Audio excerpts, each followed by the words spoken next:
Hello, everyone. Welcome to this peaceful Sunday afternoon or early evening. We're going to be having a conversation today on how do we set goals as a family. And the reason I decided to do this topic is because I truly believe that as a family, you need to set goals. Most people just set goals in their business or in their career. But I think the most crucial element of all our lives is our family. And if you do not have goals as a family, then it's like not having a direction as a family. So that's why I decided to do this topic of how do you set goals as a family. So we're going to take a minute or so for more people to come online. If you're already online, in the comment section, type out your name, where you're from, so I can just give you a quick shout out and say a hello to you. So if you're already online, in the comment section, type out your name and where you're from. I'm really looking forward to this conversation. I hope you have pens and papers ready. I hope your family is watching this Facebook Live as well, because I think while this lockdown has brought with it a lot of negatives like health crisis, economic crisis, there's no two ways about it. But I think it's also gifted us a lot of time with family. It's also gifted us a lot of time with ourselves to reflect. And I thought, let's make use of this time rather than just brood over all the negativity that is there around us. So I'm really, really looking forward to this Facebook Live. I know I'm a business coach, and most people don't expect me to talk about families and family goals. But the reason I talk about this is because family is a very important and crucial element of my own life. I believe whatever I do it for the people who matter the most to me, which is my wife, my parents, my sisters. So this is a very, very personal topic for me. I just thought I'd share some best practices that I use and that can help you as well. So I'm really, really looking forward to this Facebook Live. If you're here, type out your name. Hello, love. Hello, Ankush. Hi, Monica. Hello, Sayed. Hi, Tulsi. Hi, Vinod.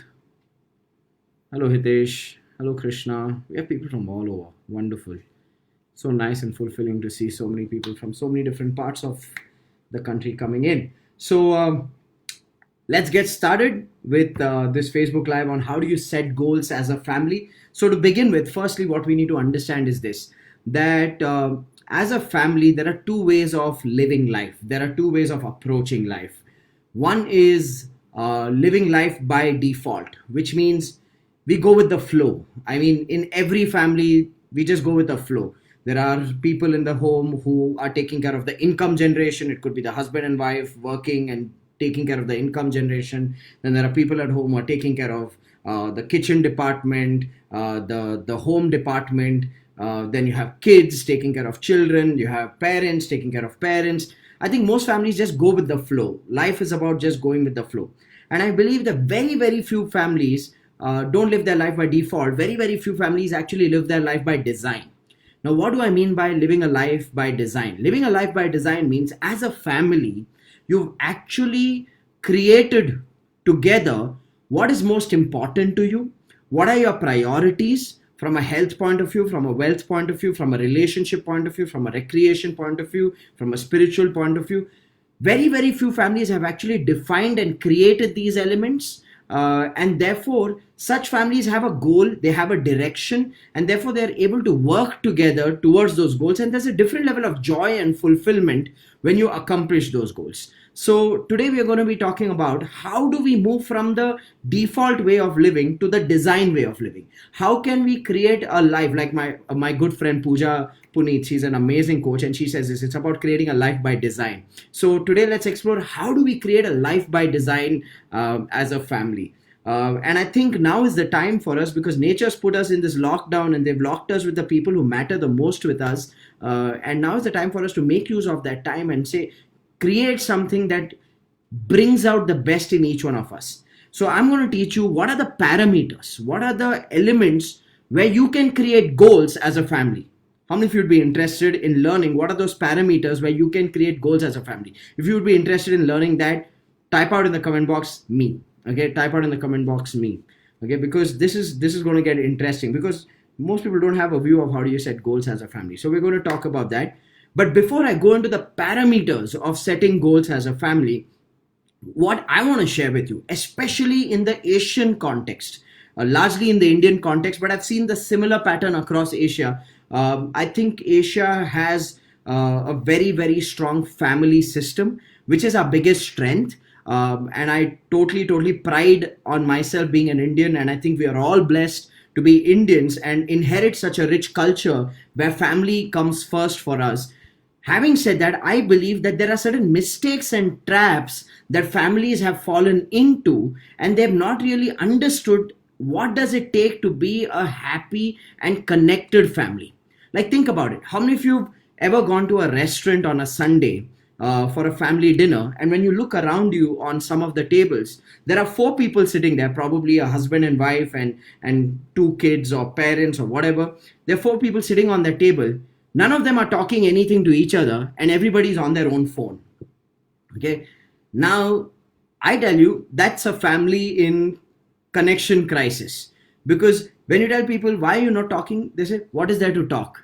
Now, as a family, you can't have a list of topics that these are the topics to talk. When you have that underlying connection, conversations happen automatically by default. Nobody can give you a list of, hey, these are the conversations to have with your family. So I truly believe that there are certain traps and mistakes that families are falling into today. So before I go into the parameters of setting goals, I want to talk to you about the traps and mistakes which families often fall into, and use these traps and mistakes as an awareness exercise to check and evaluate while you're watching this video along with your family, to check and evaluate, are we falling into these traps? Are we making these mistakes? Because awareness is the first step of change.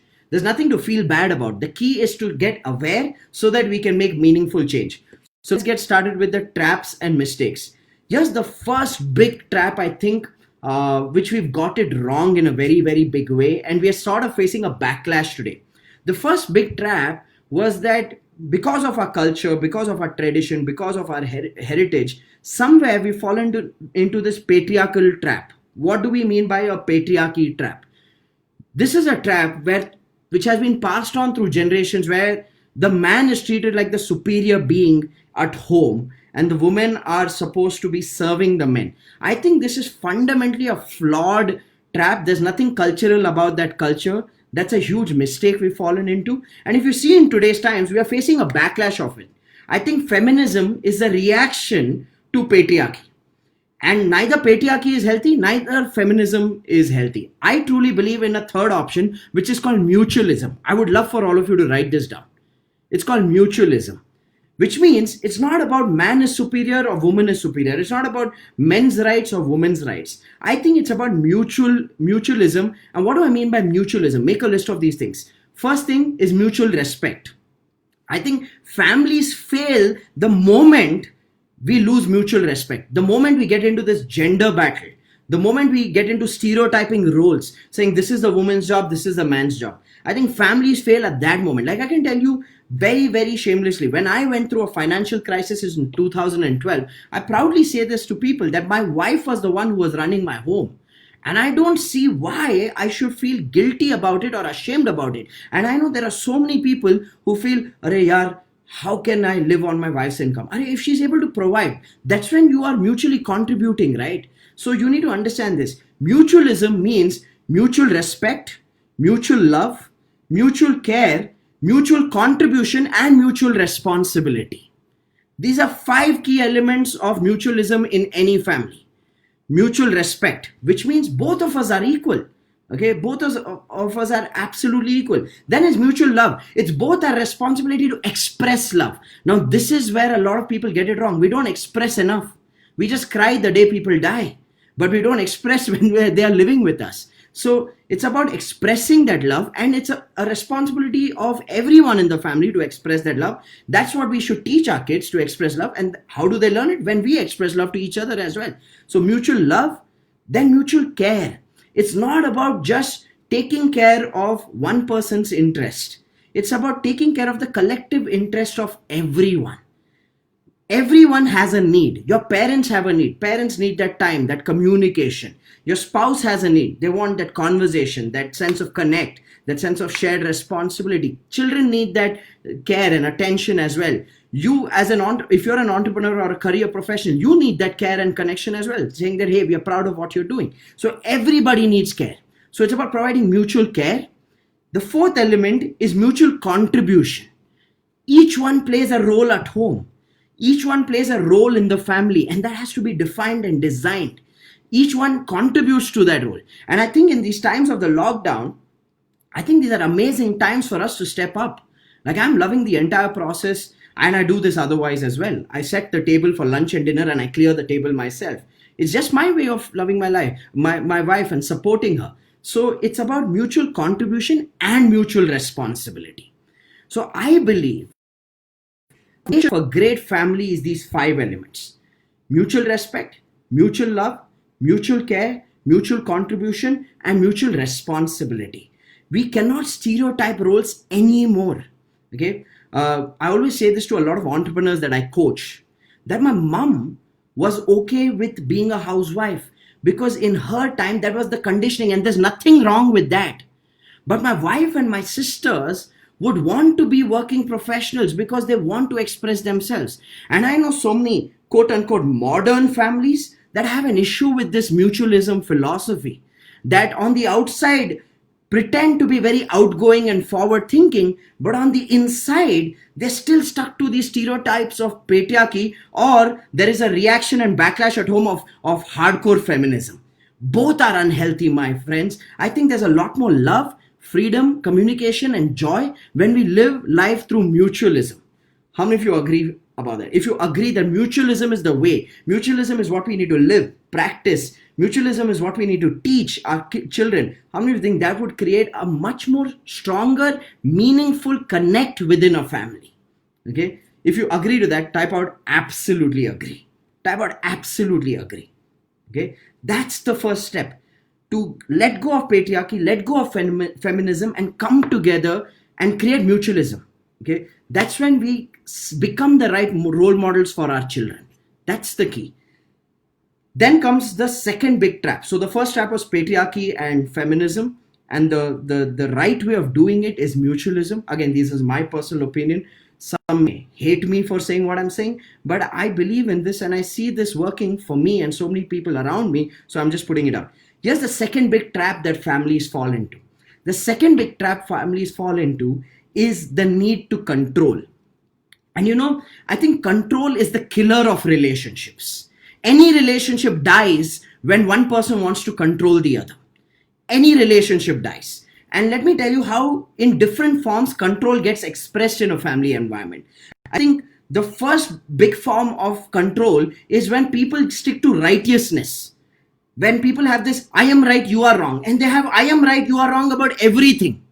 Like, I know in these times of panic, people are overreacting, over panicking as well. And they're sitting and having fights at home for every single thing. Nobody would have gone out of the house for the entire day, but they will fight saying, you are not washing your hands enough number of times. Okay, you want to express it, but don't try to create that controlling expression. That way of communicating is very, very important. So I think righteousness, I am right, you are wrong, is a huge trap in any relationship. Okay, I think families that have a lot more peace and joy are the families where everybody understands that everybody can have a point of view. Your children can have a point of view, your spouse can have a point of view, your parents can have a point of view, you can have a point of view. And a great family is a family where we learn how to agree to disagree, which means I accept you have a different point of view and you accept I have a different point of view, and we agree that it's okay for us to have different points of views.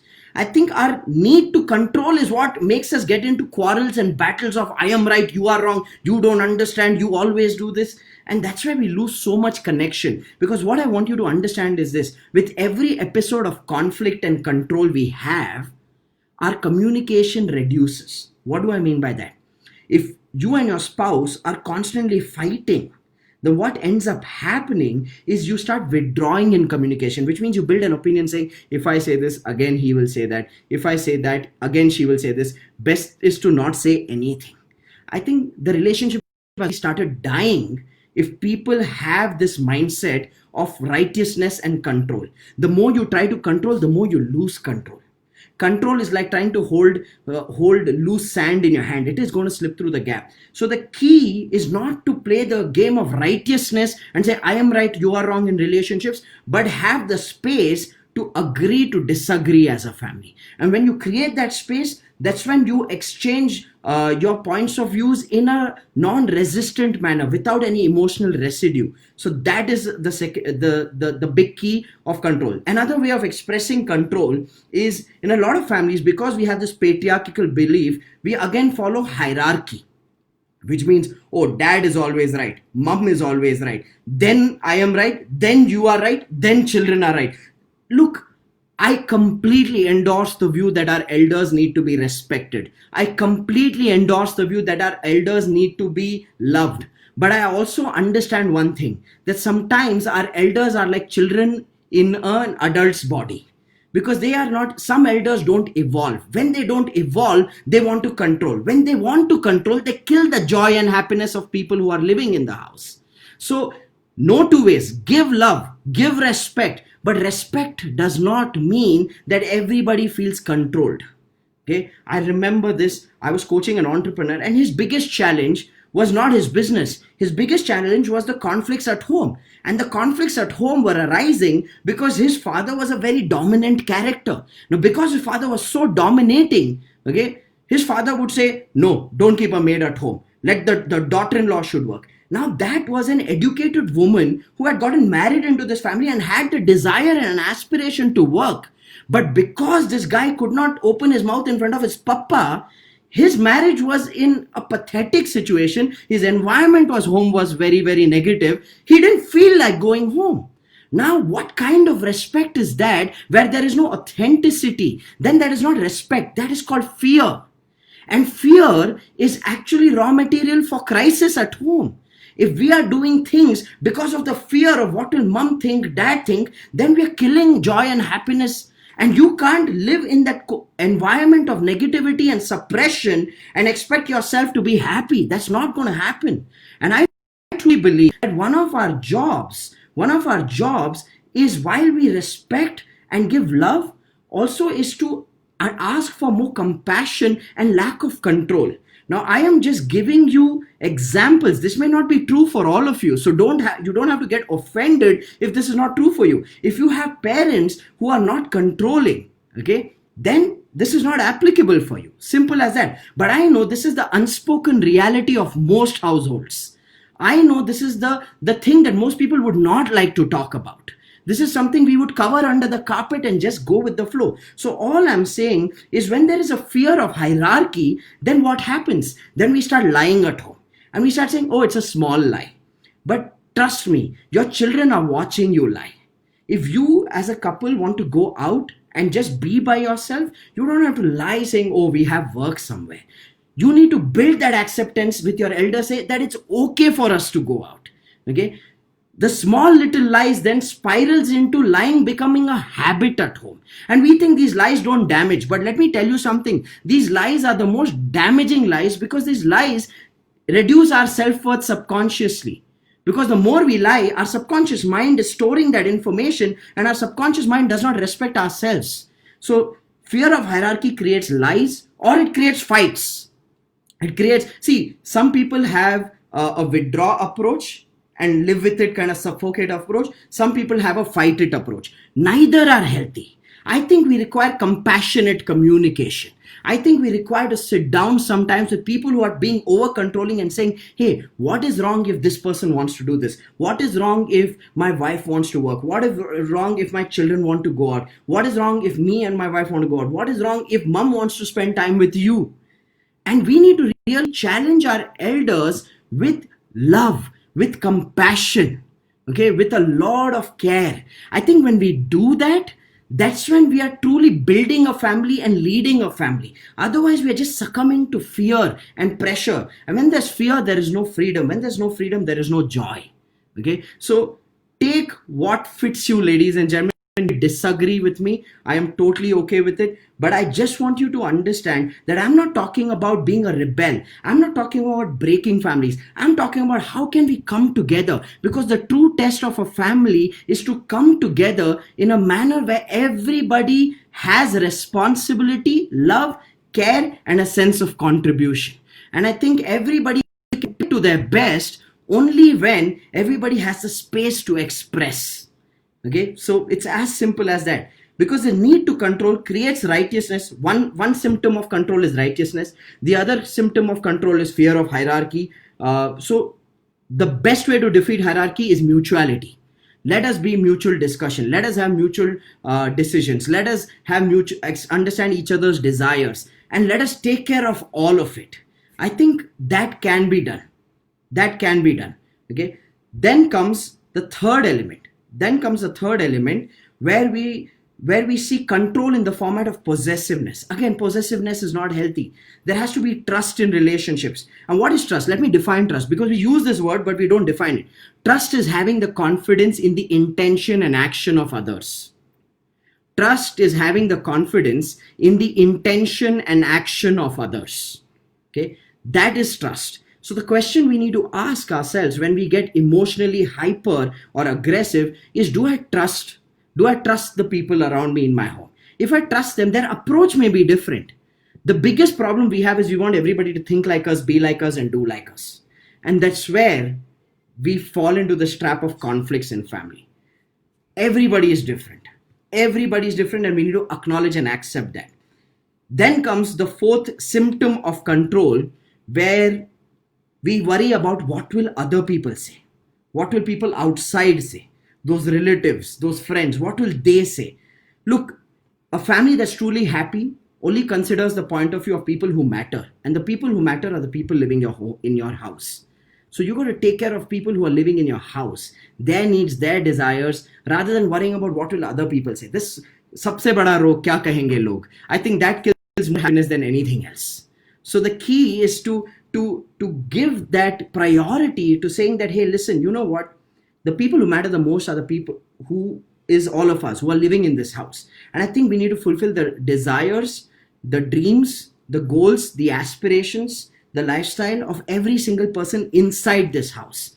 And we should have that space for discussion. So I've given you 4 traps. Trap number 1, extreme patriarchy or extreme feminism.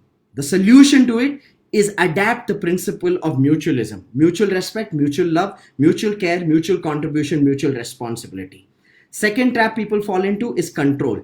Control in the format of righteousness, where I am right, you are wrong, which leads to more conflicts. Control in the format of hierarchy, where we just stick to, okay, hierarchy, this is the hierarchy, and that creates more fear, which results in a lot of lying and fighting and squabbling at home. Control in the format of possessiveness, and control in the format of what will other people say. I think we need to let go of this and focus on agreeing to disagree, focus on the principle of mutualism, focus on having trust, which is the confidence in the intention and actions of people at our home, and focus on giving priority to the points of view of people who care.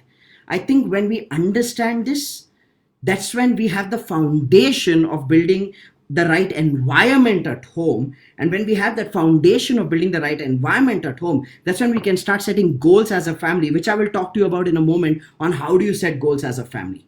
But how many of you think whatever I've shared makes sense? If you think it makes sense, type out makes sense in the comment section, purely because, you know what, I am probably challenging some fundamental value systems that a lot of people have. But I feel, how is a value valuable when someone has to choke and suffocate and not have the freedom to express, communicate, and live the life of their desire? I think the job of every family is to help every person inside that home truly live their dreams, truly live their passion, truly live their expression. When we play together, that's when we are an amazing family, an amazing team at home. So that is the key. Okay, that is the key. I know people who endorse the view of patriarchy. They may be hating me right now. People who may endorse the view of feminism may be hating me right now. I'm okay to live with your hate, friends. All I can give you back is more love. That's all I can say. With that, here's the third trap a lot of families fall into. We expect, but we don't express. Communication is, I can't even tell you how dysfunctional we are in communication, especially within our families. Okay, we expect but we don't express. I think it should be the other way around. We need to express, and I would not say we should not expect. I would say we should co-create, because in a family it's about giving and receiving, and for that we need to express we want, right? Okay, so in a family it's about giving and receiving. It's not just about giving. I think that's where we've gotten it a little wrong. We feel, oh, I need to give, that's all, I should not expect anything for myself. I think that's a flawed mindset. Okay, that's a flawed mindset, because I think a happy relationship has a flow of energy. So there is giving and receiving. I give you love, I receive love. So we should express that. And I'm not saying we should not expect it, but we should co-create it. We should support each other in doing that. Like, I see so many entrepreneurs, and again, I'm attaching a lot of context of entrepreneurs because I work with entrepreneurs and I have so many conversations. And I know for a fact that for so many entrepreneurs, the most important thing is just for their family to say, I am proud of you. Just for their family to say, I know you're doing your best. And instead of receiving that communication, they never receive that communication, and we think it should be understood. I'm telling you, ladies and gentlemen, let's not live in that environment where we should assume that it's understood. Why not communicate it? If we are able to express our disagreements and fight, why not express our love and amplify the goodness we see in the other person? Okay, so I think the mistake is we expect but not express. I say we should express. I wouldn't say we should expect. We should co-create this together. What are our roles and rituals as a family? What are the things that we do? Like, I live a pretty busy life under normal circumstances, not under the lockdown.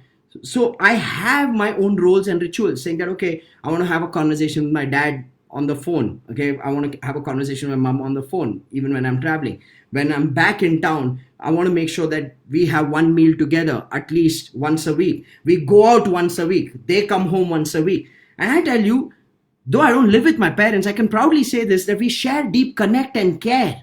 Okay, and I've seen that's way better than a lot of people who are living in their home with their parents, not moving out, but they're not communicating. So I truly believe that the essence of a family is not just togetherness physically, but togetherness emotionally. And if we don't have it, that's when we are failing as a family. And when we start failing as a family, we pass that legacy to our next generation. Because your children don't listen to what you say, they listen to what you do. Your children always listen to what you do, not what you say. We will all say the nice things. We will all preach the nice things. But when it comes down to doing it, if we don't do it, that becomes the imprint of our children. So I think the best thing we can do is walk the path of mutualism, expression of love and care. And that's how we start setting the foundation of a positive family environment. And then from there, we are ready to set goals. So how many of you are ready to set goals? If you're ready to set goals, type out ready in the comments section. I'm going to teach you now the parameters of setting goals. Okay, I'm going to teach you the parameters of setting goals. Let me put down the parameters of setting goals. So as a family, I believe we need to set goals in 7 areas. So I'm going to put out these 7 areas for you, and I'm also going to teach you how to set goals in these 7 areas as a family. Okay. The first parameter. So let me put out the 7 areas. Let me list the 7 areas and make a note of these 7 areas. We can set goals as a family when it comes to our health. We can set goals to within our family when it comes to relationships. Yes, you can set goals in relationships, and I'm going to teach you how to set goals as well in relationships right now. We can set goals as a family when it comes to our wealth. Okay, we can set goals to our family when it comes to our business or career. Business or career is different from wealth. Business and career helps you earn the income. How you manage that income is what creates your wealth. So I'll talk about that as well. We can set goals as a family when it comes to our recreation. We can set goals as a family when it comes to our contribution to society. And we can set goals as a family when it comes to our spiritual growth. So I'm going to rip those areas, everybody. The first area is health. We need to set goals in health as a family, and I'll talk about how do you set goals. Second area is relationship. Third area is wealth. Fourth area is business or career. You may be in a job or you may be having your own business. You can set goals over there. Okay. Fifth area is recreation. As a family, we need to have recreation goals. We need to have goals where we engage in experiences which make all of us happy. Then we can set goals in the area of contribution, and we can set goals in the area of our spiritual growth. And I think all these 7 areas are relevant to everyone at home. And this is where the mistake begins. Okay, here's where the mistake begins. The mistake begins in saying, okay, I'm the earning member of the family, I will set goals in terms of the business and the wealth. Mom is the spiritual guru of the family, she spends most time in the puja room, so spirituality is only her role, her goal. No, each one of us need to have spiritual goals. Each one of us need to have health goals, wealth goals, relationship goals, and that's how we bring together the family. Because think about it, how many of you agree, when you have goals in all these 7 areas and you set goals on an annual basis in these 7 areas, it's like you have something to work towards, there's something to look forward to.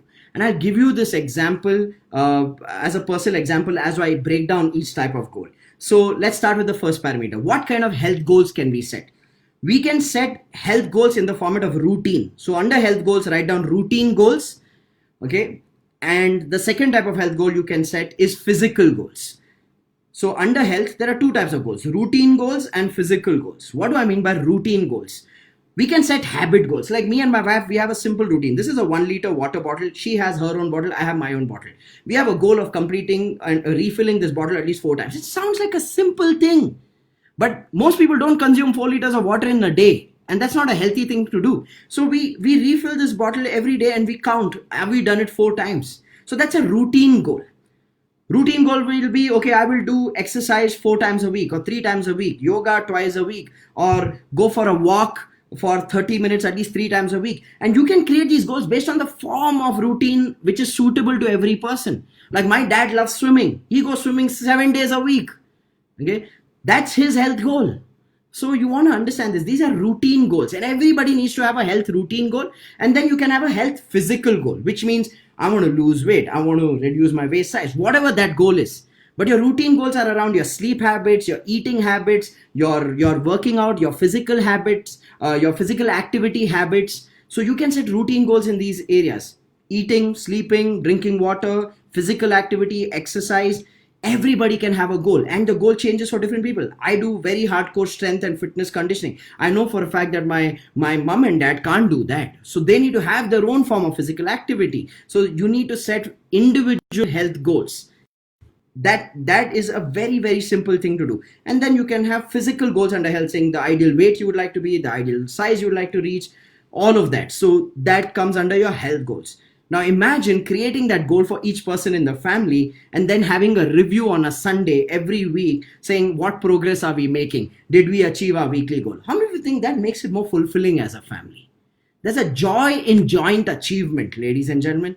There's a joy in joint achievement. That's all I'm trying to create for you and your family. Then comes the other element, which is your relationship goals. Now people wonder, how do you set relationship goals? I would say we set relationship goals as a family in 2 parameters. One is in roles. One is what I call role goals. The other is called ritual goals. So let me explain this. What is a role goal? Let me give you an example. Each person at home has a strength in a particular area. Okay, each person at home has a strength in a particular area, and each person has an evident weakness in a particular area. Let me give you an example. Like in my home, my mom's clearly the spiritual leader. She's like the spiritual head. She loves her puja room. Okay, so there are rituals that she follows, and when she has rituals to follow, we follow spiritual surrender to mom. So we do stuff for the love for mom. We don't rebel it. Okay. Now, let me give you a classic scenario. Let's just say my dad loves non-vegetarian food and my mom's a semi-spiritual guru. You know, each one of us have some equation like this. Okay. Now, what we have done is we've created this collective commitment where if mom says today no non-veg at home, my dad has to follow it. Simple as that. So she makes the majority of spiritual decisions. My wife has a great eye for quality. My wife is amazing for qualitative living, like planning a holiday, shopping, and stuff like that. So she's the person we would take advice from in that area. Okay. Now, let me give you an example. My mom is superbly spiritual, but she has a lot of financial fears. Now, watch this one. She has a lot of financial fears, which means she's always looking at her, itna kharch kyun kar rahe ho, itna kharch kyun kar rahe ho? And I can't change that because for the days she's seen in her life, for the times she's lived, that is her conditioning around money. Now, I can't fight that. But what we've done is we've agreed that, Ma, when it comes to shopping decisions, you don't decide it. Because the first thing she would see is the price tag. When we go out for a restaurant, we don't give the menu to my mom to decide because she will see the right side of the menu. Okay? So as a family, we have fun around these concepts. There's no intensity and anger around this. And I know a lot of families miss that. We need to express it and say, okay, mom's great when it comes to spiritual rituals and things like that. That is mom's strength. My dad is great at procurement. He knows where you will find the best quality thing at the cheapest price. He knows like a dealer and distributor for everything. So when we want to procure something, we tell Dad, do you know somebody in this area? But what to buy, we will not trust my dad.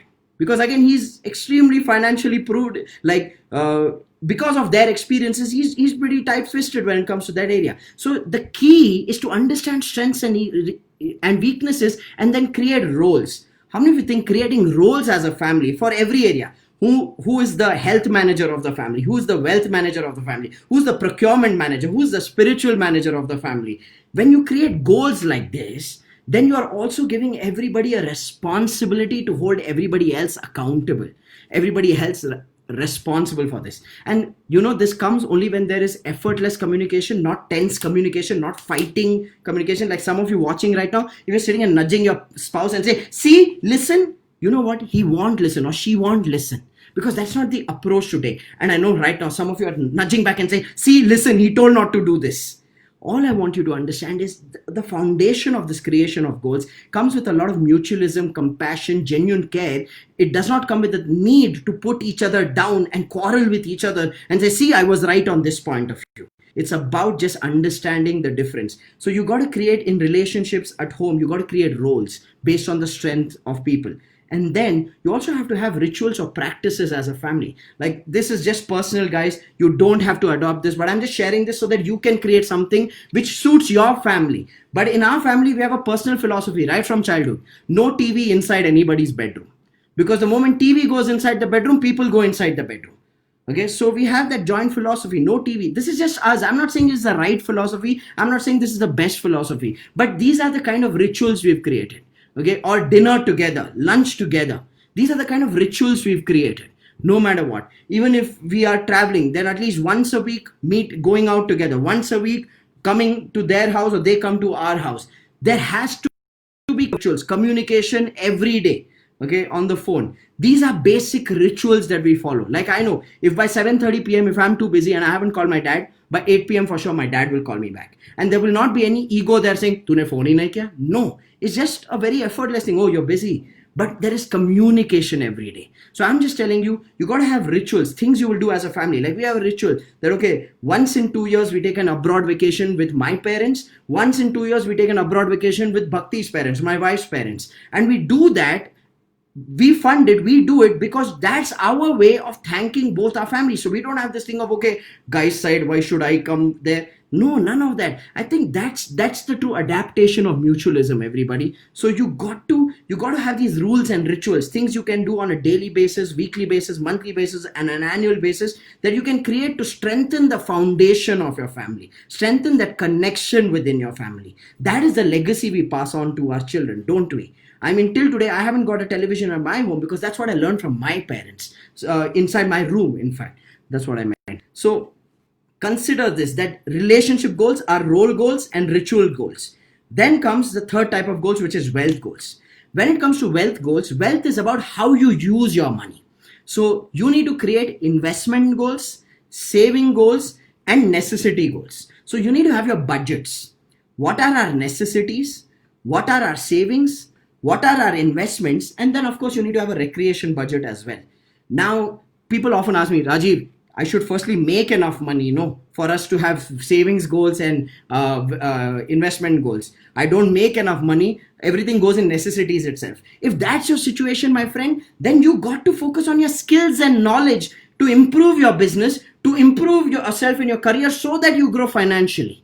So please understand this. I think we have the dream, desire, and the fire to make more money and grow because we have these kind of goals with our family. That's because goals give us a purpose to grow. When we have no goals, we just go with the flow.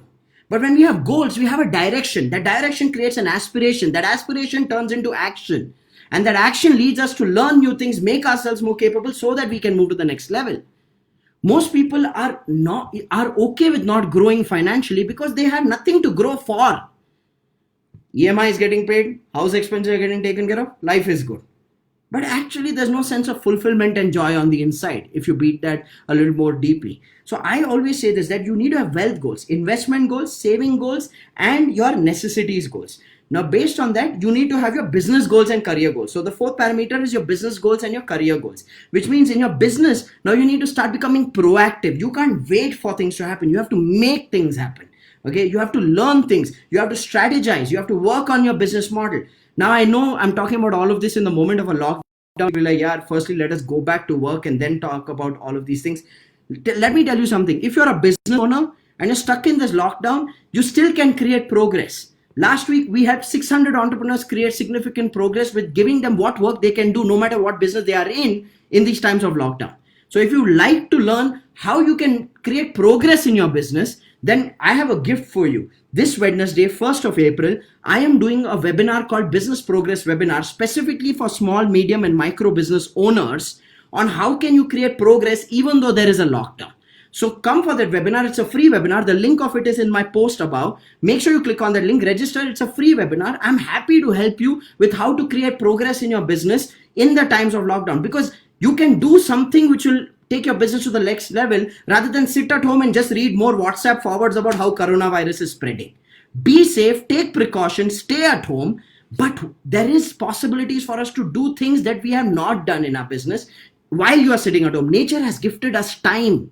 A lot of us have been always crying about, I don't have time, I don't have time. Now we have the time and we are crying about, ayo, there's so much time, nothing to do. Do you realize that that means crying is a habit? When you don't have time, you're crying. When you have time also, you're crying. So let's get out of that rut of just crying for the sake of crying and focus on positive action. So those of your business owners, that's called the Business Progress Webinar. The link is above in the post. Click, register, take advantage, do things that can create. So just mentioning that. So let's review the goals. Health goals. Health goals in the format of routine goals and physical goals. Then relationship goals in the format of role goals and ritual goals. Then wealth goals in the format of investment goals, saving goal, and necessities goal. Then business or profession goals, where you're setting goals to grow your business or get a growth in your profession. And for that, you need to work on your skills, knowledge, strategies. Only when you work on skills, knowledge, strategies will you have new ideas, and only in those new ideas can you create new wealth. If you do what you're already doing, you will only get what you already have. If you want something new, you need to do something new. To do something new, you need to learn something new. How many of you realize that? So you need to create business goals, and your business goals should be transparent with your family. It should be transparent with your family, because I'll tell you what happens. A lot of us, we have this philosophy, I don't like to take work back home. I agree. Don't take work back home, but always keep your family in the loop of what is happening. Because I've seen so many families, when unforeseen things, circumstances come, the primary earning member of the family, something happens to that person, the rest of the family is stranded. And I've seen good middle class, upper middle class families collapse financially because nothing was shared with the family members about how they are progressing, how they are making money, what they do. None of that. It's important to communicate these things with your family. Is this making sense, everyone? So you need to have business goals. So that is so health, relationship, wealth, business. Now let's move to the fifth criteria, which is recreation goals. What do I mean by recreation goals? Recreation goals could be travel goals. Recreation goals could be sports-based goals. Everybody has a passion sport. Most people don't play it. Okay, so you can have a sport-related recreation goal or a hobby-related recreation goal. Everybody has a lost, forgotten hobby.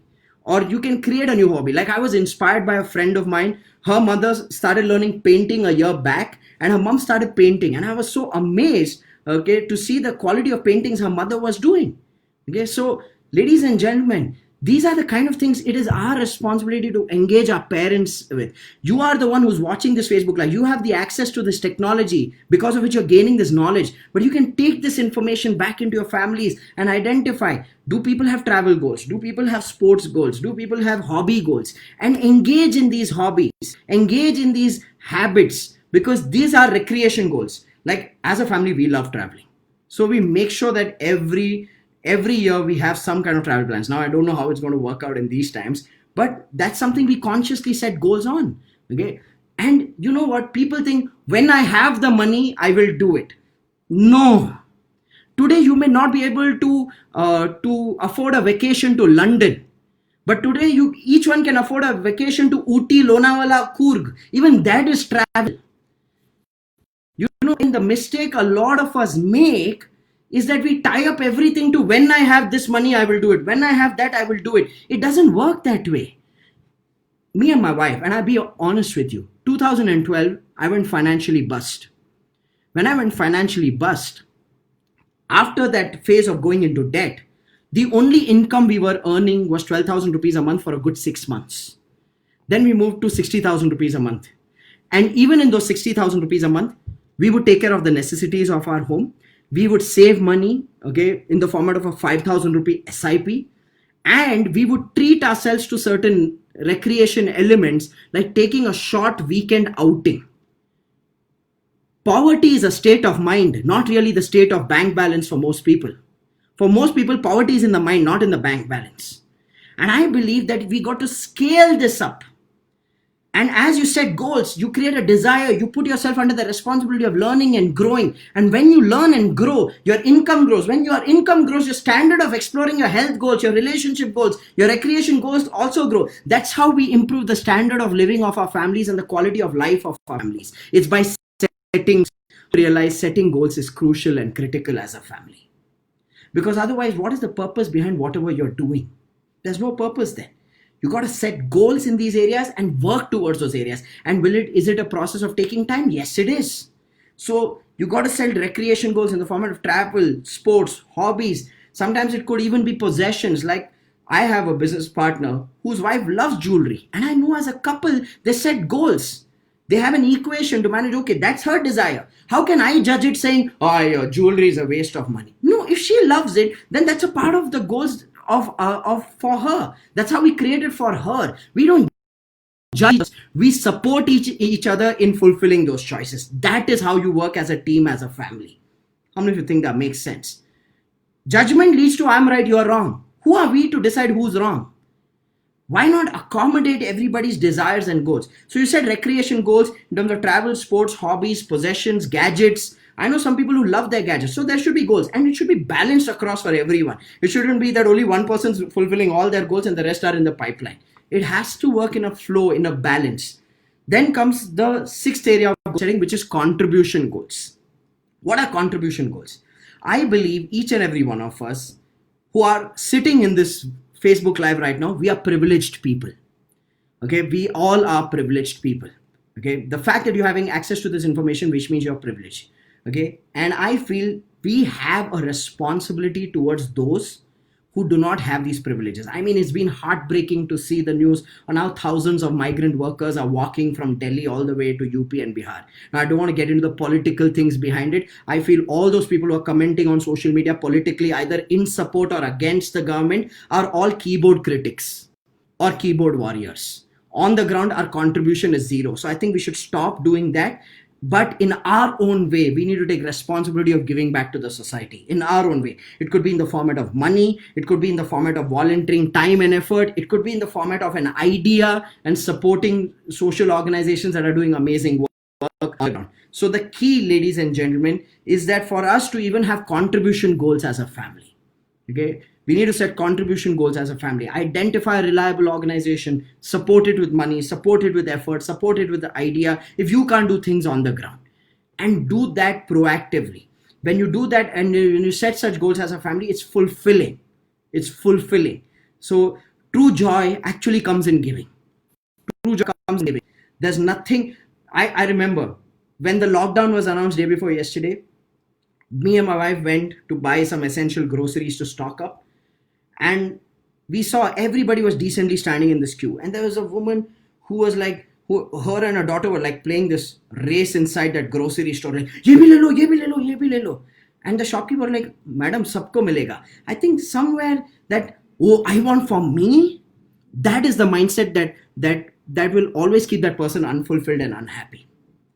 We got to make sure that we take people with us. That is true joy. That is true. Okay. Contribution goals are key, are a critical element of a family. Then comes the seventh element, which is spiritual goals. Now, when I talk about spiritual goals, let me tell you this. I know there are two types of people: people who are religious and people who are anti religion. I have no opinion on either of them. It's each one to their own. Who am I to decide? Who am I to judge?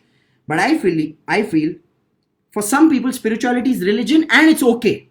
For some people, spirituality is not religion and that is also okay. But we need to have spiritual goals. What do I mean by spiritual goals? It could be in the format of rituals.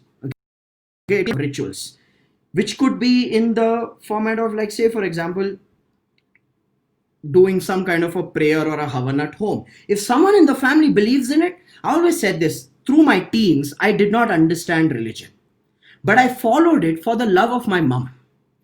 Now I have put myself under the responsibility of understanding the science behind rituals, because I can't discard a ritual without understanding its science. So this is my responsibility then. I feel ignorance is when we criticize. Acceptance is awareness. Like, that's what shows that you're an aware being, that you're willing to accept different people's school of thought.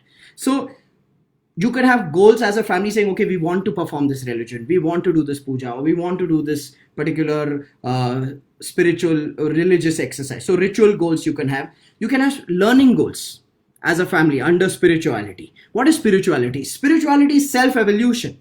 How do people evolve? People evolve when they learn. So it could be by reading books, it could be by attending seminars, it could be by being a part of groups where there is positive knowledge that is getting exchanged. So you need to have learning goals, because that is spiritual evolution as well. Okay, learning is spiritual evolution. So you can have spiritual evolution goal, learning goals, and you can even have experiences goals under spirituality. What experiences do you want to go through under spirituality? Like, for the longest time, Vipassana has been on my list. I want to go for a Vipassana camp and stay in silence and experience how that works. So you can list out experiences that people can take. I know for a fact that my dad loves going to Haridwar and Rishikesh, not just once a year, twice a year. Now, I'm very conscious every time he brings up that idea, I say, okay, let's book the ticket. And he goes there. So for him, that's an experience. So the key is to help each person in the family create goals in health, wealth, relationships, business or profession, recreation, contribution, and spirituality in a manner that suits them, not that suits you. It has to suit them. That is the key. So how many of you learned something about how to set goals as a family in these 7 areas? Health, wealth, relationships, business or profession, recreation, contribution, and spirituality. How many of you learned something? How many of you learned something? Okay. I love that comment, Deepak. Criticizing is ignorance. It is. I just feel that today with social media, the amount of negativity, people are busy just pointing a finger at someone. Okay. I mean, get a life. Okay. Everybody, it's okay. And I have to tell you to get a life. Okay. So, ladies and gentlemen, all I want you to do is this. Right after this Facebook Live, I'm going to post this Facebook Live on my Facebook feed, so you can watch it again and again. And I want you to engage in the next few days, because we have enough time sitting at home, with your families. Create health goals, create relationship goals, create wealth goals, create business or career goals, create recreation goals, create contribution goals, create spiritual goals. Okay. And if you get stuck, drop me a message on Facebook, on the inbox. Don't drop on the comments, because it'll get lost in the comments. Drop me a message in my inbox and I will do my best to answer as many of you. And for those of you who are business owners, again want to remind you, this Wednesday, 1st April, 10 a.m. to 12 noon, I'm doing a business progress webinar on how you can take progressive action in your business, even under the times of this lockdown. I would urge you, if you're a small business owner, medium business owner, large business owner, if you're a manufacturing company, trading business, services business, or a retail business, it does not matter. Just come to that Facebook, that Zoom call. It's a webinar. It's a closed group webinar. We have limited seats that we can accommodate on the webinar. So the link is above. Make sure you register and my team will reach out to you with the webinar link Wednesday morning. And for the rest of you, use this time as a gift. Nature is giving us a message. Nature is showing us that we as human beings are so insignificant. We just think with our egos that we are somebody. We are nobodies. Nature's put a stop on our life. Let's use this stop to do things that are useful, to meaningfully connect as a family. So just as a review, based on what I shared, firstly, be aware of the traps that families fall into. Patriarchy, no. Feminism, no. Mutualism, yes. Beware of the trap of control. No need of righteousness, no need of fear of hierarchy at home, no need of possessiveness, no need of what will other people say, no need of fear of judgment. The key is to agree to disagree. The key is to practice the principle of mutualism. The key is to trust people in the family. The key is to focus on who matters, which is the people in your house, not the rest of the world. And the key is to express and not just expect. The key is to express what you want. This is the key, ladies and gentlemen, and then set goals. I know for a lot of people, you may have to watch this again because there are a lot of ideas I have shared. Watch it again. I will post it on my wall and share it on your timeline. Tag your friends who you think is useful for them to see in the comment section below. I really want to be able to spread the knowledge that I have to as many people as I can. That's the best gift you can give me if you share this once I post it. Tag your friends. Take the link, share it on WhatsApp groups, because there are a lot of useless messages going on WhatsApp groups nowadays. This is at least useful. Make action on all of this. That my 1 hour is coming, and that you show so much. I'm glad you found it useful. Okay,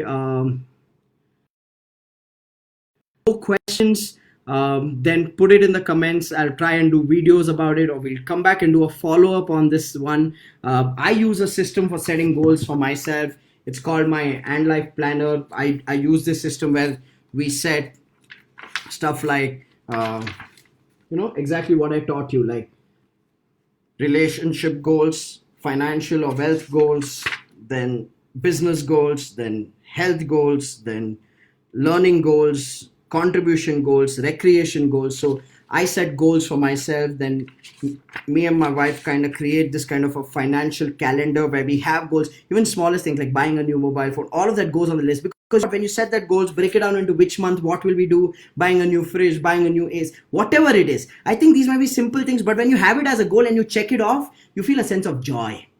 I truly believe in following systems in every area of my life and then planning my business, my day. I use this. If you'd like a copy of this, drop me a message. I'll tell you how to get it. Right now we can't deliver it, but I'll tell you how to get it. And repeating with, all I can say is, okay, Vineet Gupta says, can you do it in Hindi? यार अभी हिंदी इतनी सख्त नहीं हुई है. Okay, Bangalore में born and brought up हूँ, तो हिंदी उतनी सख्त नहीं है, तो कभी कभी अल्फाज गुम हो जाते हैं, तो हिंदी में अभी तक नहीं किया, बट बिल्कुल कोशिश करूंगा हिंदी में करने के लिए. बट तात्पर्य सिर्फ यही है. See I been watching Ramayana and Mahabharata, so I am using words like तात्पर्य सिर्फ यही है विनीत, कि घर पर एक माहौल होना चाहिए जहां पर हर कोई इक्वल हो, हर कोई प्यार एक्सप्रेस करे, हर कोई कंट्रीब्यूशन करे घर के लिए, हर कोई जिम्मेदारी ले घर की, और हर कोई एक दूसरे की इज्जत करे. इसमें ना आदमी बड़ा या औरत बड़ी, ये बैटल से आगे बढ़कर हमको म्यूचुअलिज्म, कि हम साथ में आएंगे तो एक अच्छा परिवार, और उस हिसाब से फिर कंट्रोल का जो कीड़ा है हम सब में, उसको छोड़कर केयर के तरफ बढ़ना चाहिए, और केयर की तरफ बढ़कर हमको गोल सेट करने चाहिए हमारे हेल्थ के लिए, हमारे रिलेशनशिप के लिए, हमारे वेल्थ या हमारे नेटवर्थ के लिए, हमारे बिजनेस के लिए, हमारे खुशियों के लिए, रिक्रिएशन के लिए, हमारे कंट्रीब्यूशन के लिए, कि हम सोसाइटी में कुछ वापस दे सके, और हमारे स्पिरिचुअल ग्रोथ के लिए. मतलब स्पिरिचुअल ग्रोथ अगर वो हिंदी में बोल दिया ना भाई मेरे, मैं हिंदी का पंडित बन जाऊंगा. So this was a summary. With that, this is me, Rajiv Talreja, signing off. If you have any questions, inbox it to me. Do me a favor. Once I post this and it's on my timeline, share it with as many people, because I truly believe the true strength of our country is our family culture. And the biggest mistake we are making in today's times is that we are not evolving and creating mutualism, and we are focusing on control. And that's why families are dying, families are splitting, families are fighting. And I truly believe that family is very important to me, and I just want you to support me in putting this message out, so most people understand where are they making those mistakes, what direction they can take, so that we live like happy families. Because when we build happy families, we build a happy nation. So with that, this is Rajiv Talreja signing off. Thank you so much, guys. I look forward to seeing you on the 1st of April. Use the link in the comment section below. And thank you guys. Bye-bye.